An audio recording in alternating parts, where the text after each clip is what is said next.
I'm going to start by playing a little dice game. I have a whole bunch of dice on the table, and they have the numbers 1 through 6 on the different faces. I'm going to pick them up, and I'm going to roll them. And if a die comes up with a 1 or a 2 or a 3, it gets to stay in the game. But if it comes up with a 4 or a 5 or a 6, I'm going to take it out of the game. So I'm going to roll all these dice. 1, 2, 3, they stay. 4, 5, 6, they go. I'm going to roll them. I'm going to take out the ones which come up 4, 5, or 6. Here's a question for you. What fraction of the dice are going to remain after the first toss? We'll give you some choices.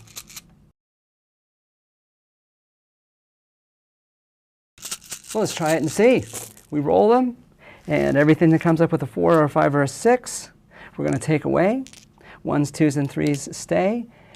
And what we find when we do this is I take away about half the dice. About half the dice go away, and about half of them stay. That's the number that stay. Here's the number that go. They're about equal. And if I roll them again, what fraction is going to go away? About half. And if I can continue doing this, every time I roll them, I take away about half the dice. So for the dice, I could say that one roll is a half-life.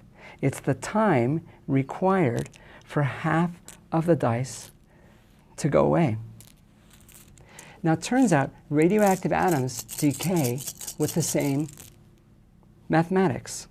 It's just like flipping coins or just like rolling dice.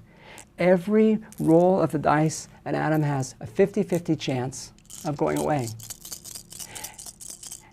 And so they have a characteristic time associated with them called a half-life. And any radioactive species will have a half-life. And the half-life is characteristic of the particular element that you have. There's another thing we'll make a point of with the decay, and I want to show a simulation of a radioactive decay. We start out with a whole bunch of atoms and they decay randomly. Every half-life, half of the atoms go away. But they don't disappear. What happens is they turn into a different atom. They turn into a daughter nucleus. And so I have as many atoms as I had before, but I have different species of atoms. They turn into a different atomic species. This balloon is one that I charged up a while ago. I charged it up, and I just left it in the room.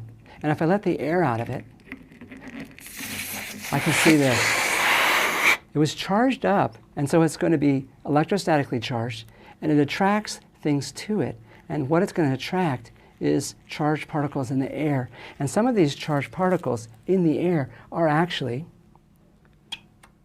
radioactive. And so this is a radioactive source. And I've collected charged particles from the air. And where they came from was the decay of radon gas that was part of the decay chain of uranium. So uranium decays, and at some point in the decay, it ends up with radon. The radon seeps into your house, and it decays into other particles which float through the air. They're gathered up and collected on this balloon. And so this balloon is radioactive because of the dust that it collected from the air.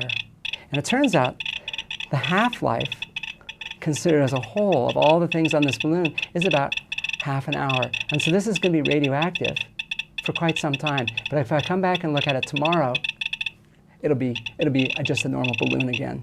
And with this, we come to the very end of the book. And at the very end of the book, we have one last thing to say. A nucleus is made up of protons and neutrons.